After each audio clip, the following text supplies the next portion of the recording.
नमस्कार, मैं संदीप तिवारी। इस सप्ताह के टेस्ट में आपने क्या परफॉर्मेंस दी है इसकी एनालिसिस कर लें, उन सवालों को समझ लें जो टेस्ट में दिए गए थे, उनकी व्याख्या कर लें, उनका कहीं सही सलूशन कर लें।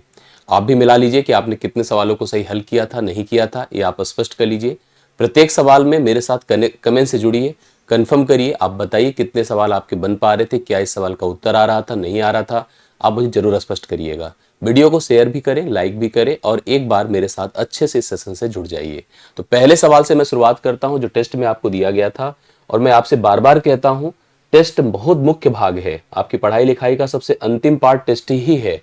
और अगर हमने टेस्ट में नहीं अच्छा किया तो सारा पढ़ना लिखना बेकार हो गया। इसलिए यहाँ पर यह प्रक्रिया आपके साथ में लगाता हूँ उन सभी बैचेस में जो हमसे आप ऑनलाइन पढ़ते हैं, ऑफलाइन पढ़ते हैं और आप किसी भी कोर्स में इन्वॉल्व हैं। सभी प्रकार के कोर्सेज के लिए मैं प्रिपरेशन आपको देता हूँ। चलिए आप सभी लोग पहले सवाल को देखिए। सिंपल सा सवाल है, छोटी छोटी परीक्षाओं में यह सवाल अक्सर पूछ लिया जाता है, इसलिए इसको मैंने इग्नोर नहीं किया।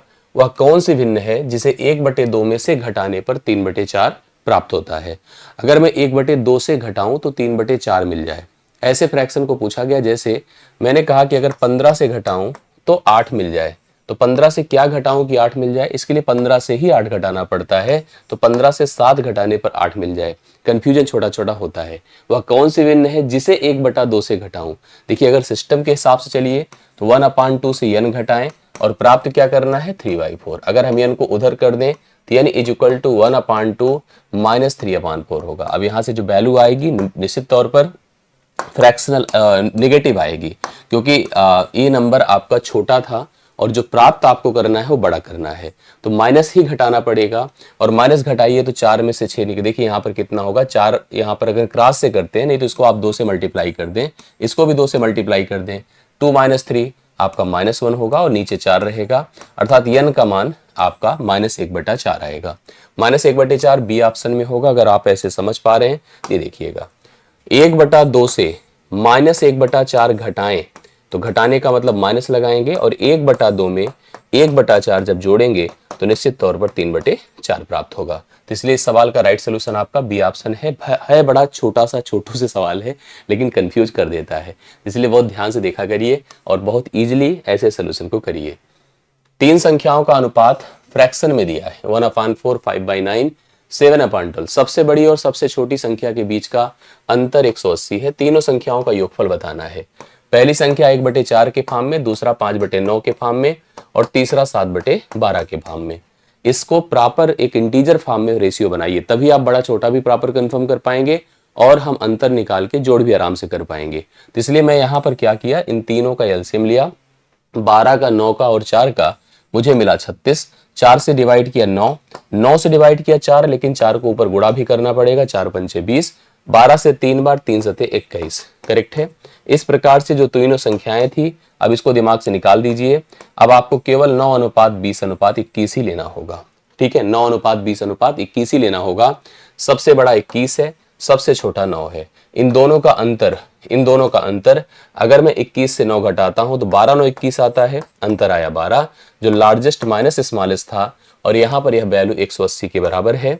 1 का मान 15 होगा क्योंकि 12 से कटेगा। अब हमको जोड़ बताना है, तीनों का जोड़ करना है 20। अब देखिए 21 9 30 होता है, 30 20 50, तो तीनों का जोड़ अगर हम तीनों संख्याओं का योग कर रहे हैं तो 50, 15 5 75, 750 हो जाएगा, जो आपको ऑप्शन नंबर बी में ही प्राप्त हो रहा है राइट सोल्यूशन। कंफर्म करिए आपका उत्तर भी सही था कि गलत था। सभी लोग क्लियर करिए। दूसरा डन हुआ। तीसरे पर चलिए। 2 वर्ष के लिए 11% वार्षिक ब्याज की दर से किसी निश्चित राशि पर चक्रवृद्धि ब्याज 4,642 रुपए है। समान अवधि और समान ब्याज दर से साधारण ब्याज की गणना कीजिए और वो बताइए कंफर्म करके। साधारण ब्याज समान रेट पर उसी वैल्यू का उपयोग हर साल करते हुए जाता है। चक्रवृद्धि ब्याज सतत वृद्धि का उपयोग करके जाता है। अगर मैं 11% की बात करूं और 11% ब्याज दर अगर मैं ले लूं और इसका उपयोग मैं 2 वर्ष के साधारण ब्याज पर करूंगा तो सीधा सीधा आप समझ लीजिए 22% आपको ब्याज मिलेगा। ये मिलेगा साधारण ब्याज। जबकि मैं आपको क्लियर कर दूं कि अगर यही हम चक्रवृद्धि ब्याज पर लेकर जाते तो 11 + 11 + 11 × 11/100, अर्थात 11 11 22 होता है, प्लस यहाँ भाग करेंगे तो 121 होता है, 100 से भाग करेंगे 1.21 आएगा, और यह 23.21% का चक्रवृद्धि ब्याज प्राप्त होगा। अब सवाल अगर देखिएगा तो आपको चक्रवृद्धि ब्याज ही दिया है, देखिए आपको 4642 दिया है, जो यहाँ पर 2321% के बराबर 23.21% के इक्वल है। मैं लिख दूं 23.21 जो कि चक्रवृद्धि ब्याज का परसेंटेज है, इक्वल टू आपका 4642 है, 4642 है। आपको निकालना क्या है, सिंपली साधारण ब्याज जो कि 22 है। 22 यहाँ पर हमको परसेंट में फाइन करना है, इसका मान बताना है। करेक्ट है। डेसिमल यहां से हटाएंगे, 2 जीरो यहां पर लटक जाएगा, बढ़ जाएगा। इससे डिवाइड करिए, 2 बार जा रहा है, 2 का 100 से गुणा मतलब 2 जीरो बढ़ जाएगा।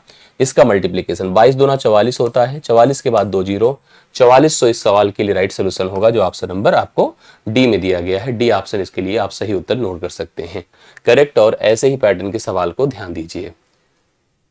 ये सिंपल सरलीकरण है और सरलीकरण को इग्नोर बिल्कुल नहीं कर सकते हैं, एग्जाम में सवाल मिल रहे हैं। बॉडमास के नियम हमको कंफर्म होने चाहिए, इंडिसेस के नियम कंफर्म होने चाहिए, अलजेब्रिक फार्मूले क्लियर होनी चाहिए, तभी हम ऐसे सवालों को हल कर पाते हैं। सवाल क्या लिखा है, सिंपल पढ़िए। 21.6 है, भागे 3.6 है, गुणे 2 है, प्लस 0.25 है, हाँ 0.25 है, गुणे 16 है, भागे 4 माइनस 6 है। ये सिंपल एक सवाल है। आइए सोल्यूशन किया जाए। सोल्यूशन करने के लिए हम बॉडमास के नियम के हिसाब से चलेंगे। 2 बार हमें भाग दिख रहा है, यहां दिख रहा है और यहां पर भी दिख रहा है। बाकी चीजें जैसे हैं उसी हिसाब से डन करेंगे, लेकिन पहले भाग करेंगे।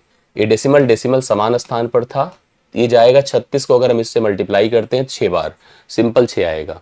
जबकि 4 से अगर हम इसको डिवाइड करते हैं, 4 चौके 16 हो गया। बाकी चीजें जैसे हैं वैसे ही करिए, गुणे 2 है, प्लस यहाँ पर 0.25 है जो 4 से गुणा होगा, माइनस आपके सामने 6। करेक्ट है। 6 दूना 12 हुआ, इसका इसके साथ गुणा होगा 0.4 का 0.25 का, मतलब वो 1/4 होता है, केवल 1 हो जाएगा, माइनस आपका 6 होगा। 12 से 6 निकलता है तो 6 में 1 जुड़ता है तो 7। राइट सोल्यूशन इस सवाल के लिए 7 है। ऑप्शन नंबर डी आपको करेक्ट आंसर के रूप में दिख भी जाएगा। करेक्ट सोल्यूशन आपका डी ऑप्शन है। चौथा डन होता है। 5वें पर आइए। किसी खिलौने का जो प्रिंटेड प्राइस है, जब हम खरीदने गए 2100 दुकानदार ने बताया, लेकिन उसने 2 उत्तरोत्तर मतलब सक्सेसिव डिस्काउंट, क्रमिक डिस्काउंट 20% और 15% की छूट दिया। खिलौने के लिए वह क्या बिक्री मूल्य हमारे लिए निर्धारित करेगा, या हमारा भुगतान की राशि क्या होगा। ऐसे में सिंपल हम मार्केट प्राइस लिखते हैं और यहाँ पर सेलिंग प्राइस लिखते हैं। 2 यहाँ पर परसेंटेज कमी है, पहली तो 20% जो 1/5 होती है, दूसरी 15%, 15 बटे अगर 100 करेंगे 5 या 15, 5 विषम में 100 होती है। दोनों को हमें क्रमिक रूप से लगाने का यह पैटर्न फॉलो करना होगा। कहेंगे कि अगर वैल्यू 5 थी तो 1 घटकर 4 होगी, वैल्यू 20 थी तो 3 घट करके 17 होगी। अब इसका मान 20 पंचे 100 है, ठीक है, इसका मान 17 चौके 68 है। आपको इस सवाल में 100 का मान दिया है 2100, इसका मान हमको कैलकुलेट करना है। तुलना है, सिंपल सी बात है। 100 से देखिए 2 जीरो खत्म, 21 का गुणा 68 से होगा, 68 गुणे 21 कर दिया, 21 अट्ठे 8 गया, 8 दूना 16, 168 16, मतलब 21 से 8 का गुणा किया 168 आया, ठीक है, 16 हासिल हुआ। 21 छक्के 6 के 6, 6 दूना 12, 126 में 16 जोड़ दिया, 6 6 12 होता है। वैसे भी अंत में 8 केवल एक ही ऑप्शन में है, ये 4 हुआ 1, 1428। 1428 बी ऑप्शन राइट सोल्यूशन आपके सामने है।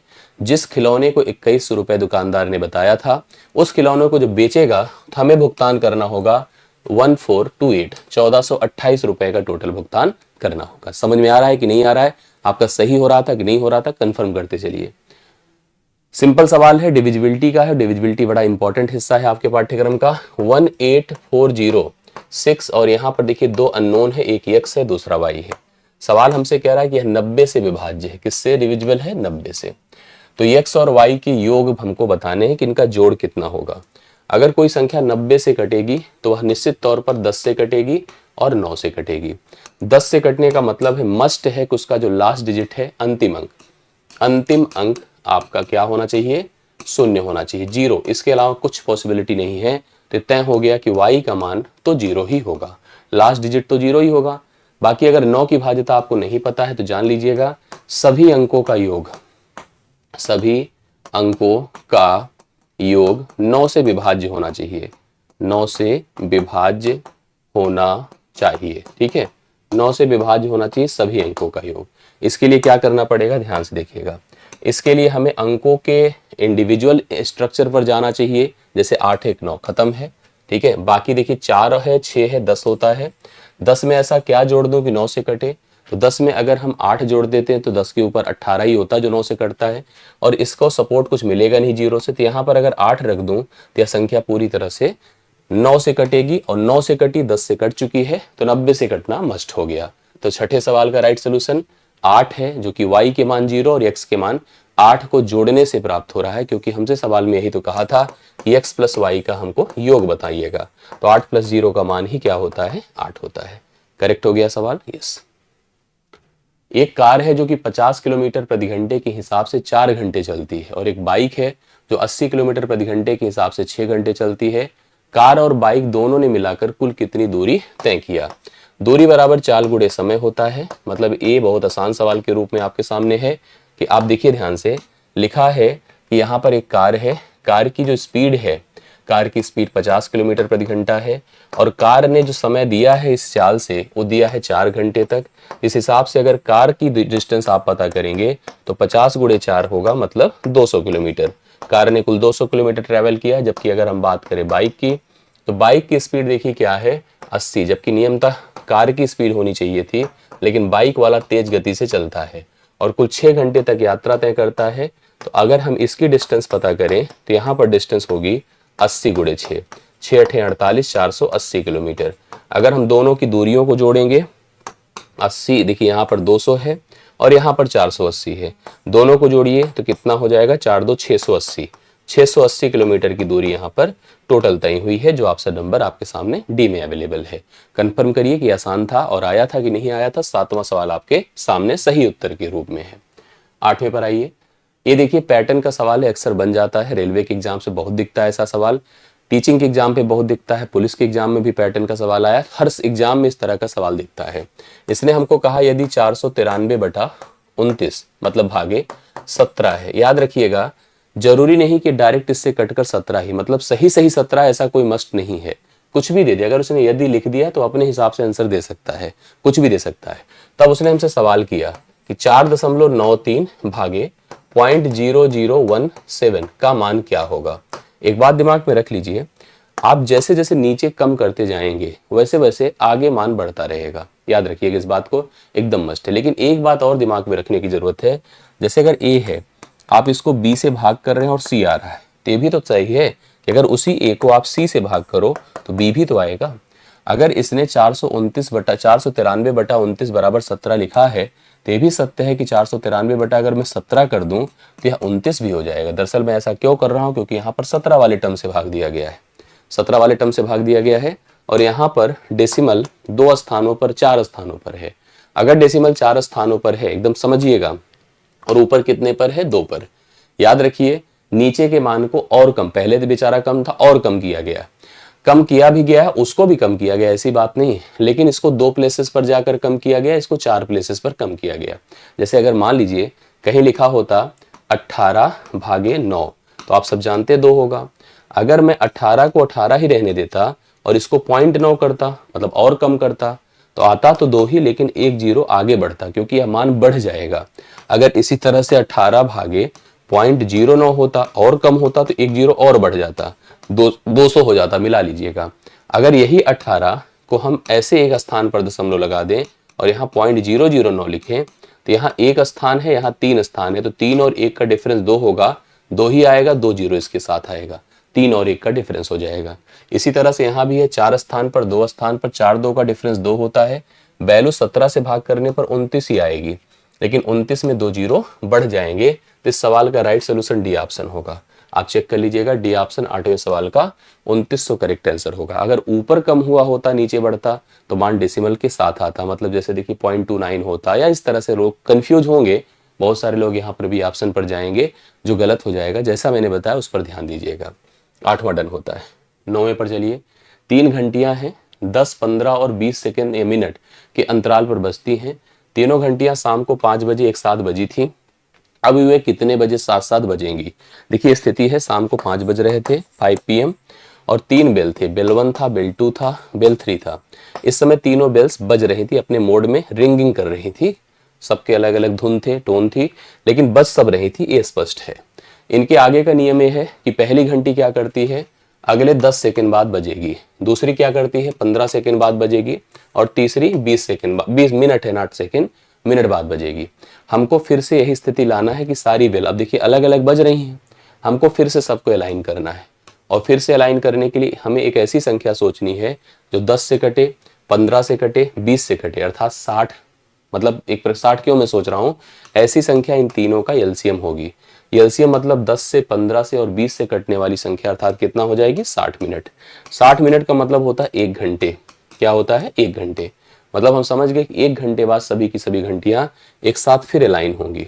1 घंटा मतलब कितना हो जाएगा, सीधा सीधा 6 PM। अगर 5 PM पर सब साथ में बजी थी तो 6 बजे बजना उनका तय है, एक साथ फिर से बज पाएंगी। ये कंसेप्ट होता है, सवाल होता है। ठीक है, आगे बढ़ता हूं। 9वां डन होता है। 10वां देखिए, मीनाक्षी अपने मासिक वेतन का औसतन 10% खरीदारी पर जितना कमाती है उसका 10% खरीदारी कर लेती है और रेस्टोरेंट जाती है और मॉल जाने पर, मतलब सब मिला के, मतलब उसने 10% तय कर लिया है कि अगर 10,000 कमाएंगे तो 1,000 में तो भाई कुछ खरीदेंगे, खाएंगे, पिएंगे, घूमेंगे, टहलेंगे। शेष 80% उसके घरेलू व्ययों पर खर्च होता है। उसमें से जो बचता है उसमें 80% उसके और घर की जरूरतों में खर्च करती है। अब उसके बाद 10% की वो बचत करती है। तीनों मिलाकर 100% होता भी है। यदि उसके घरेलू व्यय जो थे वो 48,000 रुपए थे तो उसकी मासिक इनकम कितनी थी। हर व्यक्ति की मासिक इनकम 100% होती है। 10% उसने घूमने, टहलने, खाने पीने, खरीदारी में खर्च कर दिए। 80% उसने घर की जरूरतों में खर्च कर दिया। 10% की उसने बचत किया। ठीक है, जो घरेलू जरूरत थी 80% थी। और ये परसेंटेज में तो ठीक है, साथ साथ वैल्यू में भी दे रखा है। तो मतलब अपने को 80% दिया है जो 48,000 के बराबर है। ठीक है, 1% का मान क्या होगा, देखिए 80 डिवाइड करिए, 8 छंगे 48 होता है, 600 हो गया। और अगर हम पूरी इनकम पता करना चाहें तो जो 100% है, तो आय मतलब 100% हो गया, मतलब ये तो 600 हो गया। तो 100% का मान कितना हो जाएगा, इससे गुणा करिए, 60,000। उस पर्सन की आय कितनी थी बताएं, 60,000 थी, जो ऑप्शन नंबर ए में उपलब्ध है। ए इस सवाल के लिए राइट सोल्यूशन माना जाएगा। आशा करता हूं समझ में सबको आया होगा। 10वां सवाल डन करिए। 11वें पर आइए। सुनीता और शीला की आयु में अंतर 12 साल है। मतलब एक सुनीता है, एक शीला है, कोई एक दूसरे से, मतलब एक दूसरे से बड़ी छोटी हैं। एक दूसरे के बीच का आयु का अंतर, और एक दिमाग में रखिएगा, अंतर हमेशा सेम रहता है आयु में। चाहे जितनी उम्र बढ़ती जाए, चाहे जितने आप छोटे रहें, चाहे जितने आप बुजुर्ग हो जाएं, अगर कोई आपसे जितना बड़ा है उतना ही जीवन भर बड़ा रहेगा, और छोटा है तो उतना ही जीवन भर छोटा रहेगा। सुनीता और शीला की आयु में अंतर 12 साल का है। यदि 9 वर्ष पहले बड़ी की आयु छोटी की आयु की 4 गुना थी तो उनकी वर्तमान आयु बताना है। देखिए ये है वर्तमान, ठीक है, ये वर्तमान है। हम बात करें 9 वर्ष पूर्व, 9 वर्ष पूर्व एक बड़ी थी और एक क्या थी, छोटी। अब पता नहीं कौन बड़ी थी कौन छोटी थी, बिल्कुल कहानी हमको पता नहीं है। सवाल में कहा है कि 9 साल पहले जो बड़ी की आयु छोटी की आयु की 4 गुना थी, तो यह 4 थी तो यह 1 थी। करेक्ट। मैंने आपको कहा, अभी डिस्कस किया कि अंतर अंतर जो 12 साल का है तो जीवन भर अंतर 12 साल का होगा। उस समय भी था, अभी भी होगा। उस समय अगर अंतर था तो अनुपातिक पदों का अंतर करिए। तुलनात्मक तो बड़ी 4 है और छोटी 1 है, अंतर 3 का हुआ। 3 बराबर आप 12 कर दो, 1 बराबर 4, मतलब छोटी की उम्र कितनी है, 4, और बड़ी की उम्र कितनी है, 4 चौके 16। इन 9 साल पहले की स्थिति थी। अब वर्तमान में अगर आना है तो 9 जोड़ दीजिए इसमें, तो बड़ी की उम्र इस समय 25 साल की है और छोटी की उम्र यहाँ पर 9 जोड़िए तो 9 4 कितना है, 13 साल की है। तो 25 13 इस समय उत्तर होगा, जो कि आपको देखिए यहाँ पर दो उनकी, मतलब अब 25 13 हम कोई सीक्वेंस की तो बात है नहीं, तो 13 25 यहाँ पर लिख दीजिए। इस सवाल का राइट सोल्यूशन है। ठीक है, 11वां सवाल आपका डन होता है। कोई दिक्कत है इसमें, नहीं। आइए आगे बढ़ते हैं। ये देखिए सवाल क्या है, 4 7 6 4 और पावर कितना है, 1795 है। इसको किससे भाग देना है, 5 से। शेषफल बताना है क्या होगा। अब देखिए 5 से किसी संख्या को भाग देते हैं तो वह तभी कटती है जब उसके अंत में या तो 0 हो या तो 5 हो। यहाँ पर यह 5 से कट जाती है अगर ये 4 ना होता। अगर यह 5 होता तो कटता कि नहीं। कोई संख्या ले लीजिए, जैसे मैंने यहाँ पर लिखा 54, 5 अगर होता, 55 होता तो कटता कि नहीं। हम अगर 5 से इसको भाग करेंगे तो -1 शेषफल, दरअसल शेषफल तो 4 आएगा, शेषफल 100% 4 आएगा। बट 4 ना लेकर के हमने उसको, जैसे हमने कहा कि मान लीजिए अगर 14 है, 14 को 5 से भाग करिए, 5 दूना 10 ना, 10 10 में कितना जुड़ा, 4, तब जाकर 14 हुआ। मैंने कहा 5 तियां 15, 15 में 1 घटा 14, तो -1 भी लिख सकते हैं। वही काम मैंने किया, 4 है, या तो 4 ही लूं, लेकिन 4 लेकर करूंगा क्या, और आपको पता है कि यह नंबर कितनी बार मल्टीप्लाइड है, 1795 बार, तो 4 का उपयोग वैसे भी नहीं कर पाएंगे। तो -1 लिखा, -1 हमने कहा कि शेषफल -1 हो गया। अगर मैंने 5 से इस नंबर को भाग किया तो शेषफल -1 हुआ, -1 की पावर 1795 किया, और डिवाइड बाई कितना बताएं, 5। एक बात दिमाग में रख लीजिए, अगर -1 की पावर ऑड है, क्या है, विषम है, तो यह वैल्यू हमेशा -1 आएगी। और -1 की पावर अगर इवन होता, सम होता, तो यह वैल्यू +1 आती। तो यह वैल्यू ऑड है क्योंकि अंत में 5 है, अंत में सम कोई संख्या सम तभी होती है जब उसके अंत में 0 हो, 2 हो, 4 हो, 6 हो, 8 हो। तो इस हिसाब से यह मान आपका -1 ही रह गया। डिवाइड बाई 5 है, 5 से 1 घटा दे तो रिमाइंडर कितना रह जाएगा, 4। तो सही उत्तर इस सवाल का डी ऑप्शन होगा, जो 4 होगा। करेक्ट है, यस। 13वें सवाल पर आइए। 10 व्यक्तियों की औसत आयु में 3 वर्ष की वृद्धि तब होती है जब उनमें से 2 लोगों के स्थान पर जिनकी उम्र, जो 2 पर्सन थे जिनकी उम्र एक की 23 थी, दूसरे की 25 थी, 2 नए लोग शामिल हो जाते हैं। तो जो 2 नए लोग शामिल हुए हैं उनकी आयु का औसत क्या है, ये समझिएगा। संख्या देखिए 10 थी, ध्यान समझिएगा, ये स्थानांतरण का सवाल है। संख्या 10 थी, संख्या थी और इनका एवरेज भी था। कितना औसत था बताइए, इनका जो औसत था पता नहीं था, कंफर्म नहीं था। संख्या में कहा गया कि 2 ऐसे पर्सन हैं जिनकी उम्र, एक की उम्र 23 थी, दूसरे की 25 थी। मतलब अगर इन दोनों की जोड़ दिया जाए उम्र को, तो एक प्रकार से 23-25 जोड़कर कितना होता, 48 साल कम हुआ है, 48 वर्ष कम हुआ है। इसकी वजह से जो औसत है, इसने लिखा है औसत क्या हुआ है पता है, औसत 3 वर्ष बढ़ गया है। औसत 3 वर्ष क्या हुआ है, 3 वर्ष बढ़ जाता है। एक चीज दिमाग में रखिएगा, जब आपके समूह में कोई आता है और उसके आने से औसत बढ़ जाता है तो उसका मान ज्यादा होता है। अगर कोई आता है उसके आने से औसत घट जाता है तो उसका मान कम होता है। तो अब यहाँ पर जो लोग गए हैं वो कम रहे होंगे, जो 48 निकला है कम रहा होगा, और जो आया है 2 पर्सन, अगर मान लीजिए एक का नाम ए था दूसरे का नाम बी था, ये 2 लोग आए थे, इनका मान ज्यादा होगा। ठीक है, क्योंकि औसत बढ़ा है तो जो आएगा उसका प्रभाव पड़ता है ग्रुप पर, जो जाएगा वो तो निकलता है, वो तो अपना प्रभाव लेकर जाता है। तो ये जो आया है अपना प्रभाव लेकर आया है, इन दोनों की आयु का जोड़ निकालिए। जोड़ निकालना है तो इनको बढ़ाना है, कितना बढ़ाना है, थे कितने 48 जो गए थे, प्लस करिए, कितना वृद्धि है, औसत में 3 है, 3 गुणे संख्या कितनी थी, 10 थी, 78 हो गया योग। जो दोनों पर्सन आए हैं समूह में उनकी आयु का जोड़ कितना है, 78 है, और थे कितने दोनों लोग, 2 लोग थे ना, 2 लोग थे। तब इनका अगर मुझे औसत पता करना है तो औसत कितना होगा, औसत होगा 78/2, 39 वर्ष होगा। दोनों की आयु का औसत 39 वर्ष। अब यहाँ पर ये भी कभी कभी होता है सवाल कि अगर उनकी आयु की तुलना कर दी जाए, कौन बड़ा है कौन छोटा है, तो उम्र भी पूछी जा सकती है। फिलहाल इसमें तो नहीं पूछा जाएगा, इसमें तो केवल और केवल औसत ही पूछा गया है, और सवाल का उत्तर सी ऑप्शन है, 13वां आपका डन होता है।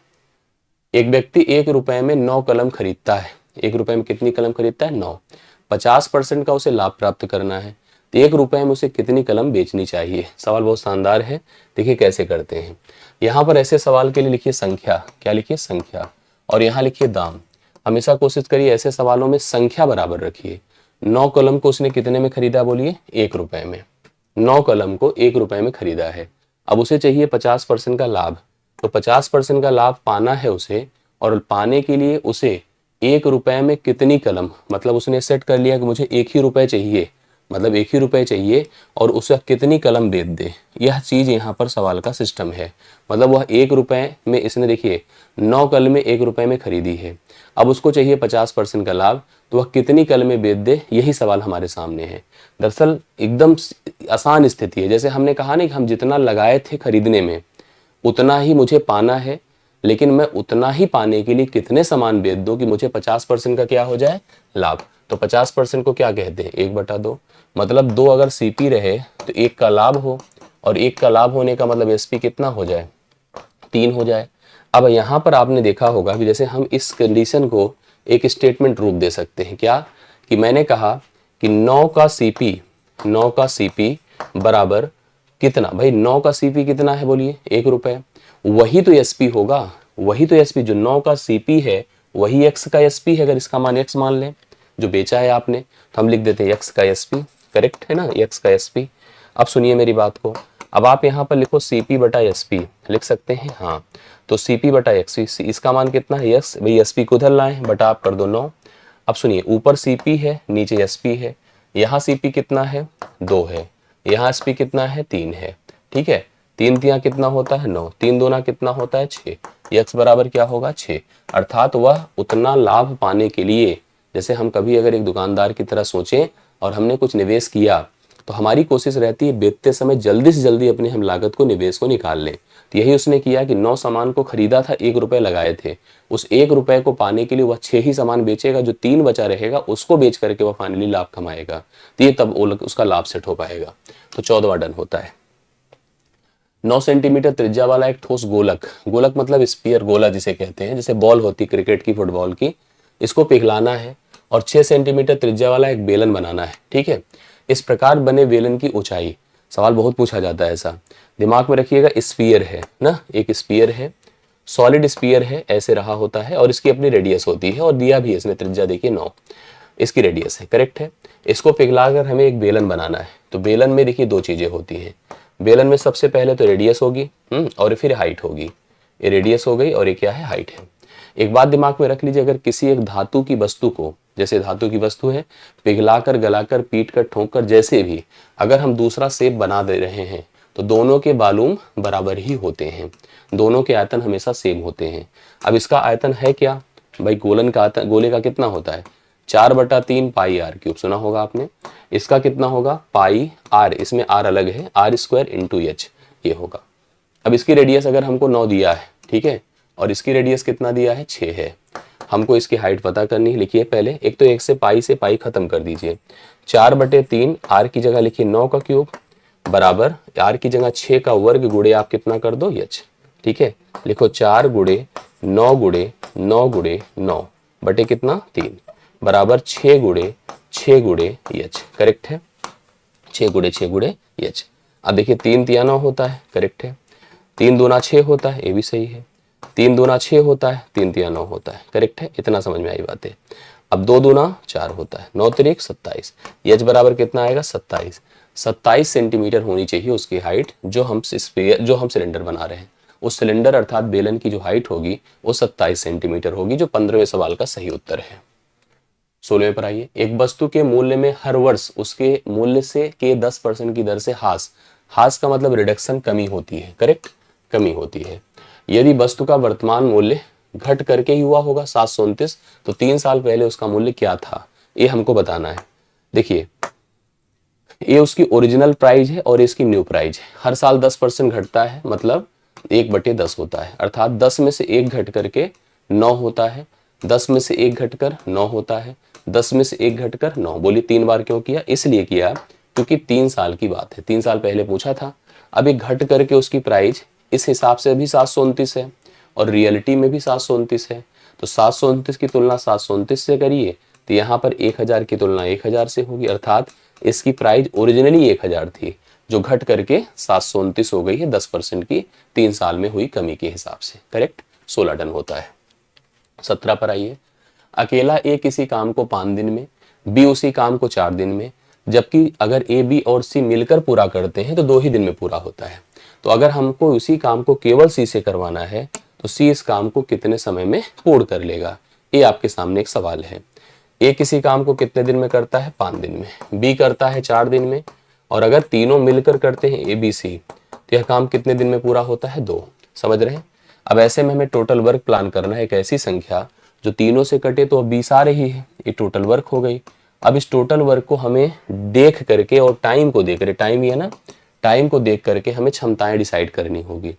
ए अगर 20 काम को 5 दिन में करता है तो 1 दिन में 4 करता होगा, बी अगर 4 दिन में करता है तो 1 दिन में 5 करता होगा, तीनों मिलकर अगर 20 काम को 2 दिन में करते हैं तो प्रतिदिन 10 करते होंगे। अब सुनिए 10 काम जो होता है उस 10 काम में योगदान समझिए, ए का योगदान 4 काम का है, बी का योगदान 5 काम का है और सी का योगदान बोलो, अब 5 4 9 होता है, 10 में से घटा दे 1 काम का है। तो मतलब सी की क्षमता है कि वह 1 दिन में केवल 1 काम करेगा।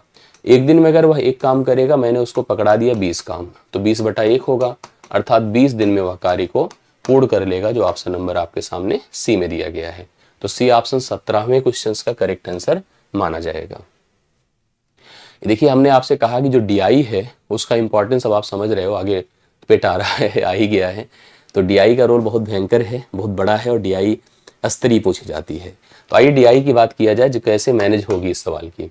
नीचे दिए गए दंड चित्र है जिसमें दंड आलेख है 2008 में 5 कंपनियों की रंगीन टीवी की मांग तथा उत्पादन को दर्शाता है। मांग को ऐसे देखिए ईंट की तरह बनाया गया है और उत्पादन को डार्क कलर में उसी को प्रेजेंट किया गया है। मांग मतलब जरूरत है, उत्पादन मतलब प्रोडक्शन जो बनाती है, समझ रहे हैं, जैसे कितनी डिमांड है किसी सामान की और कितना आप बना लेते हैं। रंगीन टीवी की डिमांड कितनी है और हमेशा जो व्यापारी होते हैं वो कोशिश करते हैं कि मतलब उतना ही सामान बनाए जितनी एक्चुअल मांग हो, और वो सोचते हैं कि मांग ज़्यादा हो तभी तो सामान बनाएंगे। यस। नीचे दिए गए दंड चित्रों में मतलब जो बार डायग्राम है इसमें आलेख में 2008 में 5 कंपनियां हैं, अलग अलग कंपनियों का नाम ABCDE है, रंगीन टीवी की मांग और उत्पादन को दर्शा रहे हैं। जैसे कैसे, मान लीजिए कंपनी ए है, टीवी की कंपनी ए है, इसमें मांग है 3200 यूनिट की और वो बना कितना पा रही है 2200, मतलब पूरा डिमांड पूरी नहीं कर पा रही है। दूसरे में मांग कम है और बनाया ज़्यादा है, वेस्ट है, ये कंपनी में लॉस में जाएगी। इसमें भी खूब मांग है और इसमें बना कम पा रही है। ऐसे है जहां पर मांग कम है और मतलब मांग जो है कम है और प्रोडक्शन ज्यादा है, वो बेकार है, जैसे डी बेकार है, बी बेकार है। लेकिन जहां पर मांग ज्यादा है, प्रोडक्शन कम हो पा रहा है, वहां पर तो भाई मतलब व्यापारी को फायदा है। सवाल पर आइए। उत्पादन से अधिक, मतलब उत्पादन आप समझते हैं ना, ये उत्पादन है, से उत्पादन से अधिक मांग वाली कंपनियों की संख्या तथा मांग से अधिक उत्पादन वाली कंपनियों की संख्या, मैंने आपसे कहा ना, उनका अनुपात पूछा है। अब सुनिए, उत्पादन से अधिक मांग, यहां पर उत्पादन से अधिक मांग है, चलिए इसको कर दिया ब्लू, इसी कलर से करते हैं। यहां पर उत्पादन से अधिक मांग है और यहां पर उत्पादन से अधिक मांग है। तो पहली कंडीशन में जहां पर उत्पादन से अधिक मांग है ऐसी 3 कंपनियां हैं। दूसरी तरफ मांग से अधिक उत्पादन, तो निश्चित तौर पर देखिए 2 ही हैं, क्योंकि ये आपकी एक हो गई। मांग से अधिक उत्पादन, मांग से अधिक उत्पादन, तो अनुपात कितना लगाएंगे 3:2। तो रेशियो सिंपल बना 3:2, जो आपको डी ऑप्शन में देखने को मिल रहा है। सवाल पूछा जाता है। अगला देखिए, पांचों कंपनियों को मिलाकर औसत मांग तथा औसत उत्पादन के बीच अंतर कितना है। अब सुनिए, औसत मांग और औसत उत्पादन, सबसे पहले मैं मांग की बात करूं, ठीक है। अब औसत तो योग बटा संख्या होता है, लेकिन हम आपसे जैसे करें वैसे करिए। पहले आप पूरे मांग ले लीजिए, करेक्ट। मांग कितने हैं, 3200, 1200, 3000, 600, 2500, सब जोड़े। 3000 एक 4000, 4002 6000, ओके, 6000 एक 7100, 7200, 300 और 7600, मतलब टोटल मांग कितनी है 7600। आप ट्राई कर लीजिए एक बार जोड़ करके, यही आएगा जो मैंने लिखा है। उत्पादन की बात करिए, उत्पादन करेक्ट है। उत्पादन की बात करिए तो उत्पादन कितना है, देखिए ये है 2200, 2700, 1500, 1800 और 1000। 1000, 2000, 3000, 3000, 5000, 5 7000, ये 7000 हो गया। 800, 513, ठीक है, 513 मतलब 8300 हो गया। 8300 9000 हो गया और 9000 9000 हो गया, 9200। एक बार चेक कर लीजिए पूरा जोड़ करके, जैसे अगर हम लोग यहाँ पर प्रॉपर अगर ऐड करते हैं इसको, जैसे देखिए 1000, देखिए 1800 था ना, 2800 हो गया। 28 10 38 5 4300, ठीक है, 38 5 43, 43 20, 43 20 कितना 63, 63 7 70, 7000 हो गया। 9200 हो रहा है, सही तो है 9200। अब अगर हम क्या करें कि औसत निकाल कर डिफरेंस करें या हम डिफरेंस निकाल कर औसत करें, बात एक ही है। अगर आप औसत निकालेंगे तो 5 5 से भाग करना हो तो एक एक्स्ट्रा काम बढ़ गया। घटाइए, देखिए कितना आता है, 0 0, 12 से 6 6 होता है, 8 से 7 1 होता है, 1600 आया। 1600 यहाँ पर अंतर है। अब अगर औसत करना है क्योंकि कंपनियां 5 है तो 1600 बटा मैं कितना कर दूंगा 5, 5 या 15, 5 दूना 10 और 5 या 15, 5 दूना 10, 0, 320 आना चाहिए। देखिए मैच नहीं कर रहा है, इसका मतलब है कहीं मिस्टेक हुआ है, कहीं जोड़ में गलती हुई है। एक बार हम थोड़ा सा इसको ऐड कर लेते हैं, ए वाला पोर्शन, ए वाला, ठीक है, इसको जोड़ लेते हैं तो क्लैरिटी आ जाती है। कहीं मिस्टेक होगा तो पक्का, क्योंकि कभी कभी डेटा हमें कुछ रहता है, लेना कुछ होता है, ले हम कुछ लेते हैं। 2500 6 3100 हो गया। 31 3 कितना होता है 6100, 3100 और 3000 मिलकर 6100। 6100 10 मतलब 7100 2 7300, 73 3 कितना होता है 73 3, मतलब एक प्रकार से ऐसे सोचिए 10,000 आपका, जैसे खुद ही सोच लीजिए 3000 बढ़ रहा है, मतलब ये हमारा जोड़ गलत था, कहीं मिस हुआ था, वैसे भी हम समझ गए। ऐसे देखिए 3000 एक 4000 होता है, 4 3 7 यहीं जुड़ गया था, पता नहीं कैसे उसमें हम लिखे थे। 4 3 7 हुआ 7,000 और इस 7 2 9 9,000 अभी तक हो चुका था, जब अगर हम केवल हजार में जा रहे थे। 300 200 500 500 600 1100 11 5 1600 1600 और जोड़ दीजिए तो 10,600 है जो हमने इसको लिखा है। ये 10,000 दरअसल कितना है, 600 है। अब एक बार करके देखिए अंतर कितना आता है। अब दोनों का अंतर सोचिए कितना हो जाएगा। 10,600 है, 600 उधर गया, 800 इधर, 1400 आएगा। मतलब ऐसे में अंतर सब हमारे हिसाब से 1400 आया। ठीक है, 1400 आया। अब इसको थोड़ा भाग करिए कितना, 5 से, 5 तिया 15, सॉरी 5 दूना 10, 5 अठे 40, 0 280, 280 आएगा। सही करेंगे तो सही ही आएगा। गलत देखिए मिस हो जाता है कभी कभी, हम मतलब सारी चीजें होते होते भी गलत हो जाती है। तो 280 आई। लास्ट सवाल है, आप लोग कंफर्म करिए आपका आंसर क्या था। कंपनी डी की मांग कंपनी बीई की मांग का लगभग कितने परसेंट है। तो डी की मांग कितनी है, डी की मांग 600 है और ई की मांग कितनी है, 2500 है ना। कंपनी डी की मांग 600 है, 0 0 खत्म कर दीजिए। 6 गुणे 100 बटा आप 25 कर दो, 25 चौके 100 होता है, 4 छंगे 24%। लगभग नहीं, एग्जैक्ट 24% है, सी ऑप्शन। तो इस तरह के सवालों पर एकदम अपना फोकस बनाइए। आशा करता हूँ इतना समझ में आया होगा। एकदम सीरियसली अच्छे से पढ़ लीजिए, कवर करिए। बाकी मुलाकात करते हैं अगली क्लास में। अगर अच्छा लगा हो तो आप अपने इस वीडियो के फीडबैक दीजिएगा और बताइएगा कि आपको कितना कॉन्फिडेंस आया, नहीं आया, सवाल कितने हो पाए, नहीं हो पाए। स्पष्ट जरूर करिएगा अपने कमेंट से। मुलाकात करता हूँ अगली क्लास में। थैंक यू सो मच, सभी को धन्यवाद।